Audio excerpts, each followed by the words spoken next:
முதல்ல எனக்கு தெரிஞ்சு இலவசம்னு அறிவிச்சது வந்து ஆட்டோக்காரங்க தான். பிரசவத்துக்கு இலவசம்னு நாங்கள் தான் போனோம் அப்போது.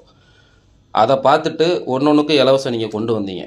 மாண்புமிகு மரியாதைக்குரிய ஐயா எடப்பாடி ஐயாவுக்கு இந்த பதிவு.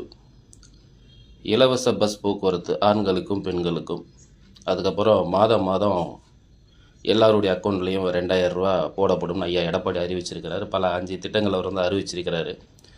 ஓகே, நல்லது தான். நீங்கள் உண்மையிலே மக்களுக்கு நல்லது செய்யணும்னு நினைக்கிறீங்க, அதை நான் ஒத்துக்கிறேன். ஆனால் நீங்கள் செய்கிற நல்லதை ஏன் இலவசமாக கொடுத்து செய்கிறீங்கன்னு எனக்கு ஒன்றும் புரியலை. இன்றைக்கி வந்து பார்த்தீங்கன்னா பல பெண்களுக்கு வந்து திருமணம் பண்ண முடியாத ஒரு நிலைமையில் இருக்காங்க. ஏன்னா தங்கத்தினுடைய விலை ஏறி போச்சு. அந்த தங்கத்துடைய விலையை குறைங்க. இல்லையா, ஏழை பெண்களுக்கு திருமணம் செஞ்சு வைங்க. ஒரு 1000 பேருக்கு நீங்கள் நினச்சா திருமணம் செஞ்சு வைக்கலாம். அதை செஞ்சு வைங்க இலவசமாக. அது நல்ல விஷயம், வரவேற்க வேண்டிய ஒரு விஷயம். நீங்கள் பஸ்ஸுக்கு இலவசம் தர வேண்டாம். அடுத்தவங்க வாழ்க்கைக்கு என்ன செய்யணும் அதை யோசிங்க. இப்போவும் இலவச போக்குவரத்து நீங்கள் வந்து கொடுக்குறேன்னு சொல்கிறது வந்து எந்த வகையில் இது நியாயமாகும்? உண்மையிலே மக்கள் மேலே ஒரு நல்ல விஷயம், நல்ல கருத்து, நல்ல எண்ணங்கள் இருக்குது, நல்லாச்சு நீங்கள் பண்ணணும்னு நினச்சிங்கன்னா 1000 பெண்களுக்கு இலவசமாக திருமணம் பண்ணி வைங்க. அதே நேரத்தில் வறுமை கோட்டு கீழே இருக்கிறவங்க வந்து பார்த்திங்கன்னா மருத்துவ செலவு, மருத்துவத்துக்கு என்ன செய்யலாம் அப்படிங்கிறத பற்றி யோசிங்க. கண் கண்ணாடி, இலவச கண் மருத்துவமனை இருக்குது. இலவசமாக கண் கண்ணாடி யாருக்காவது கொடுத்துருக்கீங்களா? அரசாங்கத்திலேருந்து கிடையாது, அதை கொடுங்க. அதுக்கப்புறம் நடக்க முடியாமல் தன்னுடைய விஷயங்களை தானே செஞ்சுக்கிற முடியாமல் கஷ்டப்படுறவங்களுக்கு அதுக்கு என்ன செய்யலைங்கிறத யோசிங்க, அதை செஞ்சு கொடுங்க. நாட்டை ஆளணும் என்று நினைப்பவர்கள் தன் சிந்தனை முதல்ல வேணும். தானாக யோசிங்க. உங்களுக்கு என்ன யோசிக்க தோணுதோ அதை செய்யுங்க. அதை விட்டுட்டு மற்றவங்க சொன்னதை நீங்கள் ஏன் செய்கிறீங்கன்னு எனக்கு புரியலை.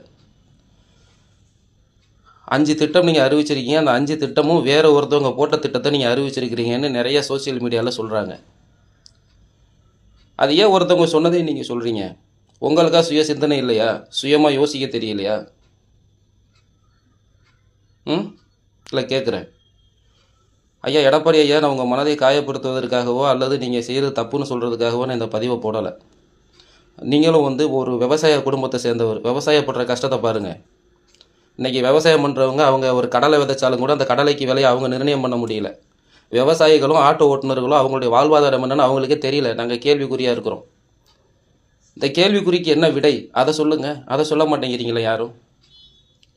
ஆட்டோ ஓட்டுநருக்கு 13 வருஷமாக மீட்டர் கட்டணத்தை உயர்த்தாமல் இருக்கமே, அதை பற்றி எந்த கட்சிக்காரங்களாவது பேசுகிறீங்களா? இல்லை அதை பற்றி யாராவது சொல்கிறீங்களா? ஏன் அதெல்லாம் யோசிக்க மாட்டேங்கிறீங்க? உண்மையிலே நீங்கள் மக்களுக்கு நல்லது தானே செய்ய நினைக்கிறீங்க. அந்த நல்லதை செய்யுங்களேன். அதுக்கப்புறம் இன்னொரு விஷயம், நீங்கள் வந்து பெண்களுக்கு மாதம் 2000 ரூபா அக்கௌண்ட்டில் போட்டுன்னு சொல்லியிருக்கீங்க. Right, okay. நீங்கள் 2000 ரூபா போடாதீங்க. மாதம் ஒவ்வொருத்தவங்க அக்கௌண்ட்லேயும் 7000 ரூபா போடுங்க. ஏன்னா மாத மல்லிகை செலவு வந்து பார்த்திங்கன்னா 7000 ரூபா. 25 கிலோ அரிசி, 1 கிலோ சர்க்கரை, அப்புறம் வீட்டுக்கு தேவையான மல்லிகை பொருள், இதெல்லாம் வந்து சேர்த்திங்கன்னா ஒரு 7000 ரூபா கணக்கு வரும். மாதம் எல்லா அக்கௌண்ட்டில் 7000 ரூபா போட்டுருங்க. மல்லிகை செலவு மிச்சமாகும். அப்படி இல்லையா, ரேஷன் கடையில் இலவச மளிகை பொருள் கொடுங்க. வீட்டுக்கு தேவையான எல்லா மளிகை பொருளும் இலவசமாக கொடுங்க. அது நல்ல ஒரு ஆட்சி இருக்குது, இதாக இருக்கும். எதுக்கு அக்கௌண்ட்டில் 2000 ரூபா போட்டு கஷ்டப்படுறீங்க? அப்புறம் இன்னொரு விஷயம் தெளிவாக சொல்லிடுறேன். ஏற்கனவே நாட்டை ஆளக்கூடிய அரசு வந்து ஒவ்வொருத்தர் மேலேயும் 2 லட்சம் கடன் இருக்குன்னு சொல்கிறாங்க. நீங்கள் கடன் வாங்காமல் நல்லாட்சி பண்ணணும்னு நினச்சிங்கன்னா, நல்லது பண்ணணும்னு நினச்சிங்கன்னா யோசித்து சிந்தித்து செயல்படுங்க.